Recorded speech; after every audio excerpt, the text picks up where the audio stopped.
These suspects are required by EACC for the purposes of presentation before court to be charged with 5 counts of corruption offenses, including the following: conspiracy to commit an offense of corruption, abuse of office, unlawful acquisition of public property, dealing with the suspect property, and money laundering contrary to the law.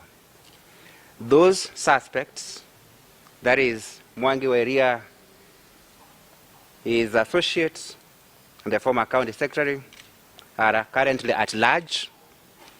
They are evading arrest.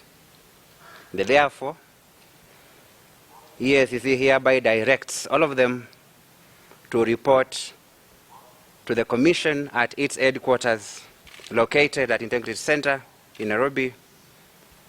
They are required to do so not later than 8 a.m. of Tuesday, 16th April 2024.